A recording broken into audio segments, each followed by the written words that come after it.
안녕하세요. 오늘도 반갑습니다.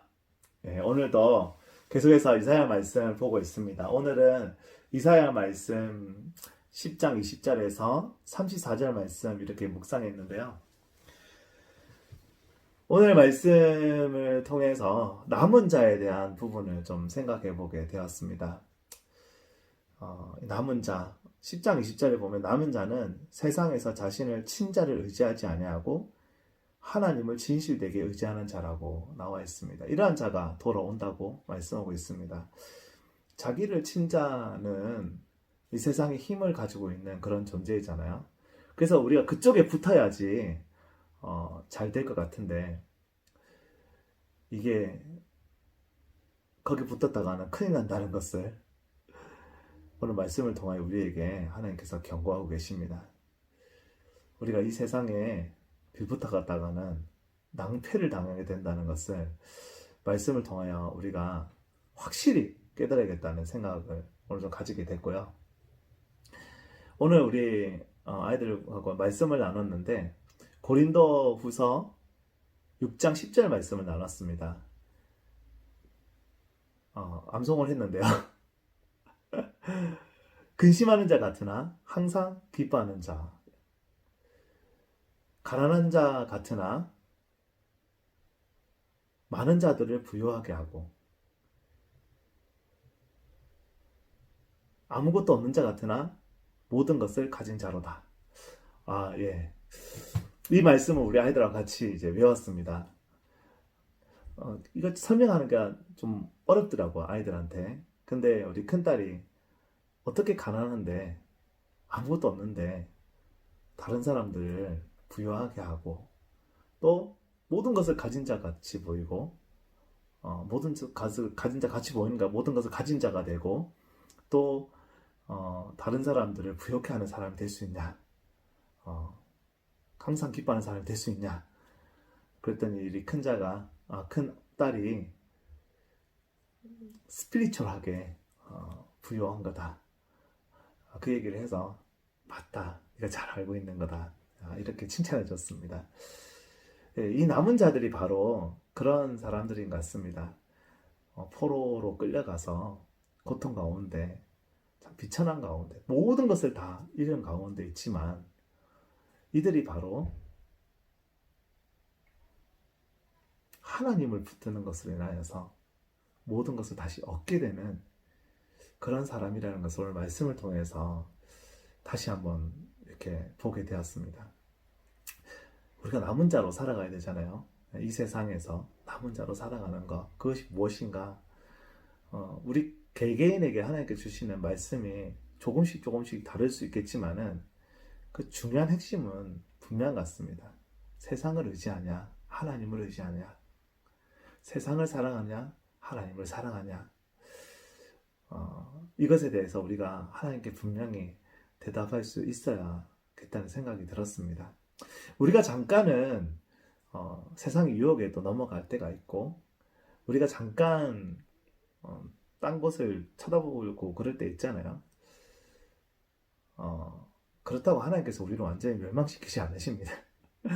하나님께서 우리를 사랑하셔서 우리가 하나님 마음 아프게 한다 할지라도 끝까지 하나님 우리 사랑하시고 우리를 이렇게 끄집어내시는 그런 사랑의 하나님이시잖아요. 근데 이 남은 자들은 끝까지 배신하는 자들이 아니고 이런 어려움들이 다가올 때 하나님 메시지가 다가올 때 돌이키는 자들이잖아요.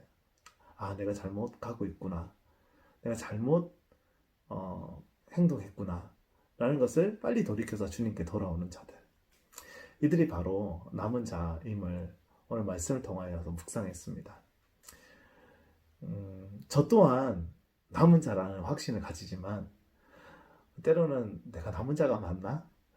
그런 생각을 하는 그런 행동들도 참 많이 했습니다. 그래서 부끄러운 부분들도 참 많지만 그래도 주님께서 그러한 상황 가운데서 늘 주님을 다시 바라보고 다시 돌이키게 할 수 있는 그것이 바로 하나님께 내게 주신 은혜고 그러한 마음을 주시는 것이 바로 남은 자의 증거가 아닌가라는 그런 생각을 하게 되었습니다.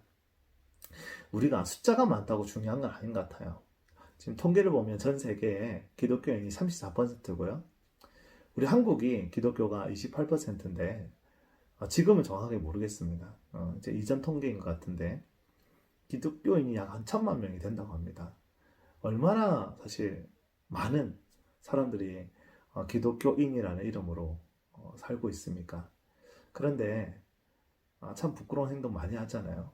그러니까 하나님이 그 중에서도 예배자를 찾으시고 그 중에서도 남은 자가 있고 택한 자가 있다 이렇게 말씀하시는 거 보면 우리가 참 많은 사람들이 예수 믿는 것처럼 보이지만 정말 그 중에 어떻게 보면 진실되게 믿는 자들이 적을 수 있겠다라는 것을 오늘 말씀을 통해서 보게 됩니다. 그래서 우리가 더 경각심을 느껴야 되겠다는 생각이 들고요. 예수님을 믿어도 잘 믿어야 된다.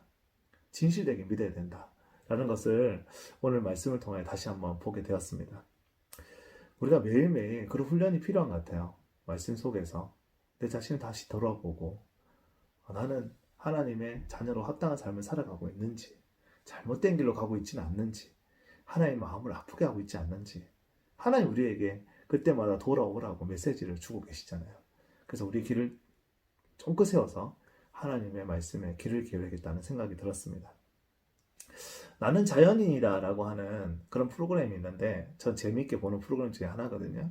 거기 가면 산에서 살고 있는 그런 사람들이 나옵니다. 세상에서 많은 상처들을 받고요. 또 실패를 경험하고 또 건강상의 많은 문제들 다 얻은 것 같았지만 알고 봤더니 다 잃었던 그런 경험을 했던 사람들이었다고 고백을 많이 하더라고요. 그러면서 자연에 와서 힐링되고 너무 좋아서 이제 다시 돌아갈 수 없다. 나는 여기가 너무 좋다. 이렇게 얘기하는 것들이 대부분의 사람들이 공통되게 얘기하더라고요. 자연이 주는 것만 해도 엄청난 큰 힐링이 있더라고요.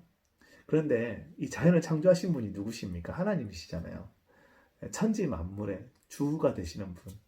우리의 정말 주인 되시는 하나님께서 우리를 너무너무 사랑하시는데 우리가 그 하나님 안에 거하기만 하면 이 자연에 주는 이 기쁨과 이 힐링 이거하고 비교할 수 없는 큰 그러한 위로와 안식을 누릴 수 있다는 것을 우리가 말씀을 통해서 분명히 깨달을 수 있다는 것을 저는 오늘 경험했고요. 우리 하나님께서는 우리 하나님 안에 붙들고 있는 자들은 반드시 승리하게 하시고 그리고 우리에게 세상에 알 수 없는 기쁨을 날마다 충만하게 채워주시는 그런 분이심을 오늘 말씀을 통해 다시 한번 또 묵상하게 되었습니다. 세상에서 우리에게 두려움을 주는 그런 존재들이 있는데 누가복음 12장 5절에 보니까 마땅히 두려워할 자를 내가 너희에게 보이겠다. 곧 죽인 후에 또한 지옥에 던져넣는 권세 있는 그를 두려워하라. 내가 참으로 너희에게 이르노니 그를 두려워하라. 우리의 두려워할 대상은 세상의 것들이 아니죠. 그것보다 그 위에 계신 분, 그 하나님을 경외하고 그분을 사랑하고 그분을 의지하는 것, 그것이 바로 우리가 해야 될 일이고 그들이 바로 남은 자요 하나님의 택함을 받은 자고 하나님께서 찾으시는 자임을 오늘 말씀을 통하여 다시 한번 묵상하겠습니다. 우리 모두 하나님의 남은 자입니다. 그래서 남은 자로서 하나님께 주시는 이 참된 기쁨 안에서 소망을 가지고 살아가시기를 축복합니다. 감사합니다.